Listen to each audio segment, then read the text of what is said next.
Hello, fellow Nigerians. Compliments of the day. This is the Qoheleth television. Nigeria has been celebrating herself as a nation every 1st October when it became independent from colonialism. This is because we see it as a thing of joy to be independent and be free to govern ourselves. The country has also been celebrating democracy every 29th of May when officers were handed over power as democratically elected leaders. This is also celebrated because Nigerians love the system of democracy. But the question is Nigeria independent and is the country practicing democracy? It is obvious that Nigerians are partially independent from colonial rules, and we have not been totally liberated from the Western world. The West still control our government indirectly. They control our economy. We depend on them for various forms of development. These include technology, social, cultural, economic, and political and religious areas. We still look up to them as standard, quoting them all the time. We have moved from the total Western enslavement to the enslavement by our own leaders. We shall discuss this in our subsequent editions. Our message today is on democracy, which the country has accepted as a system of government. Are we really practicing democracy? Democracy is defined by those who established it as a government of the people, for the people, and by the people. This definition has been bastardized and abused in Nigeria. There are other established systems of government in Nigeria. For instance, the monarchy, which is seen within tribes and nations within the nation, is a system headed by a king. In a monarchy, the king or queen is the ruler and the kingship is hereditary. This has its own peculiar process.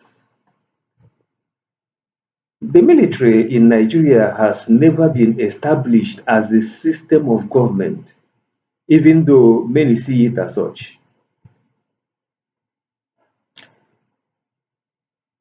Right from the onset, the military came into governance as a corrective measure and had been transitory.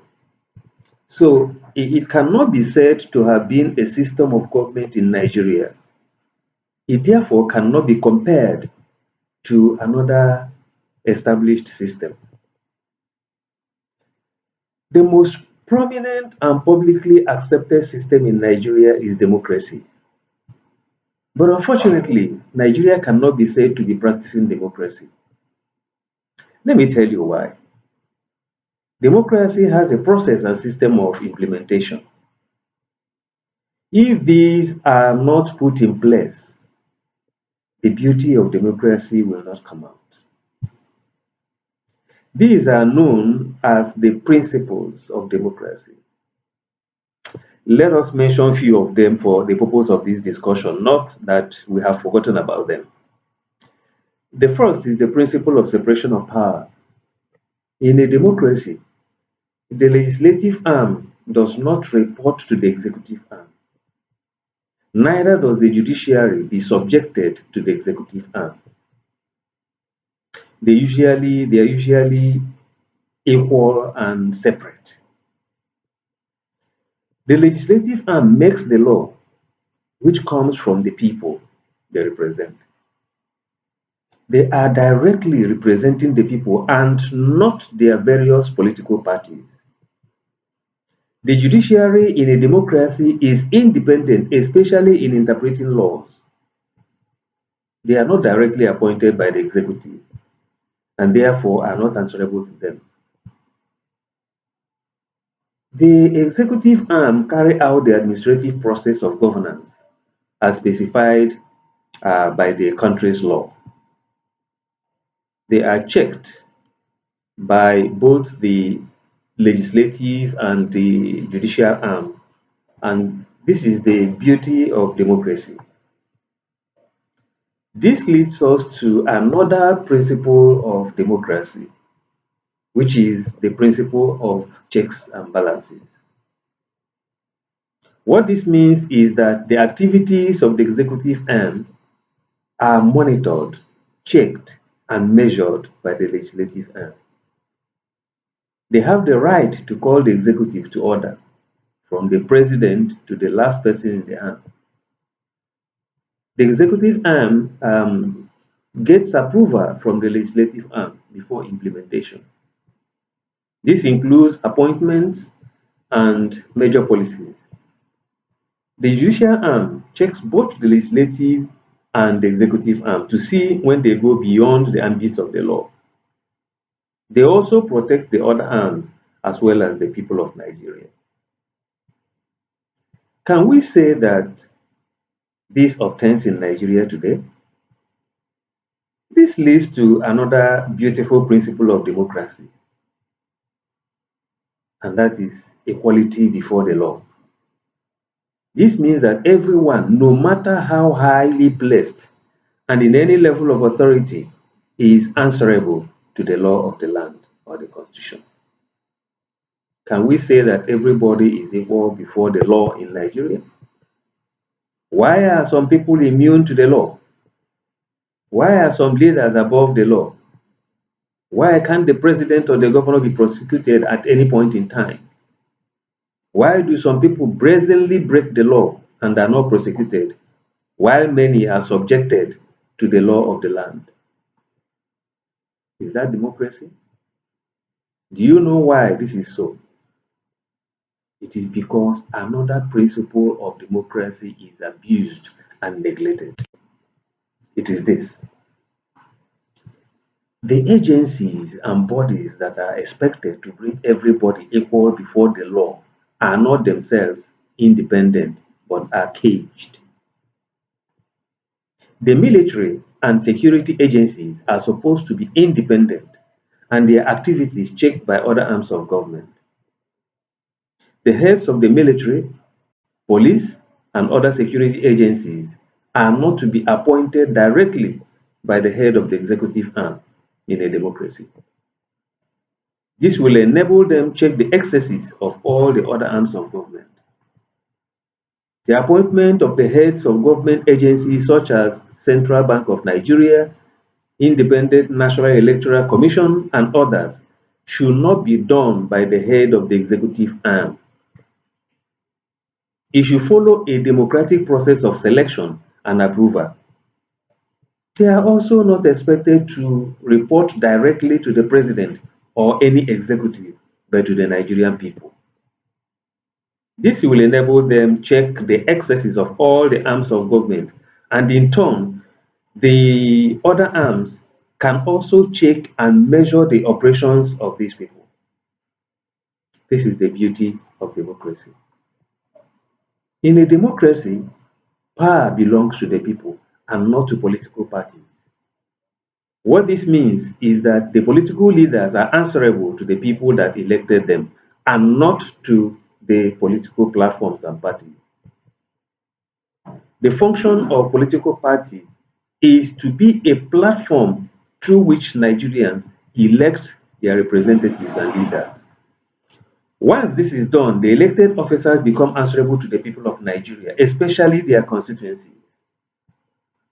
The leadership positions of the executive, the legislative, and judicial arms are not to be deliberately handpicked and controlled by political parties.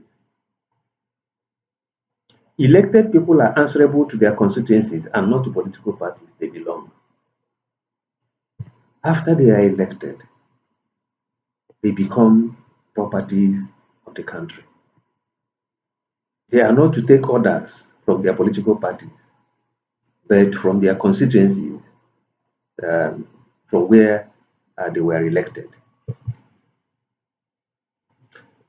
Is this what we see in Nigeria today?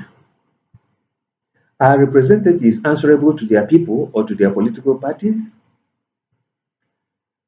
As a leader in a democracy, you are accountable to the people. What this means is that you should explain how you spend every kobo that comes into the public coffers. This can be done monthly, quarterly, or annually. We all know this and how it is done.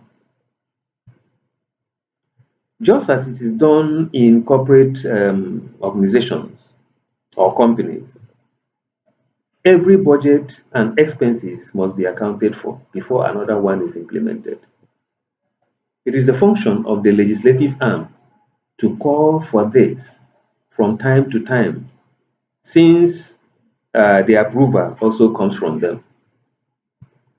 How many times have we seen the leaders account to the people? In few times when this is done, are they measured? This leads to the fact that political leaders are temporarily in power. They are currently given a 4-year term in most cases to serve in various capacities. They should not have retirement benefits because it is not a full-time job. That does not make core government structures a temporary one also. No. Democracy is a continuous process. The ministries, agencies, and parastatals are permanent structures and not demolished at the entry of a new government. The new entrants bring in new policies and development programs as well as improve on the existing ones. If we don't have permanent structures at this level, the growth and development will be retarded. It will also abuse the due process, which will be overtaken by selfish interests. That's why people uh, complain today of nepotism, tribalism, and injustice. That's why people agitate for separation, secession, and regionalization. If this is properly done, these issues will not come up. The principles of democracy have been abused severally, and many Nigerians have been forced to accept the abuse as a norm, as a way of life. Many even think that the abused system is a normal process. This has led to lawlessness, greed, wickedness, and dictatorship among the leaders. This has also watered down to the people through various institutions, organizations, tribes, religions, and the families that they belong to. Nigeria has wandered away from democracy and its principles. This is why many are frustrated, oppressed, and depressed. Many Nigerians are suffering as a result of this. However, there is hope and solution. When you identify the cause of an ailment, the cure becomes easy. The transformation of Nigeria will come from the people, not their leaders. First, we need to start changing our mindsets through this kind of orientation we are giving. Once this is done, the people will deliberately put in place the kind of government they deserve and the type of people to run it. Our own role is to spread this message so that others can learn from it. Together, we can transform our country to a better nation that we all deserve. Thank you, and God bless you.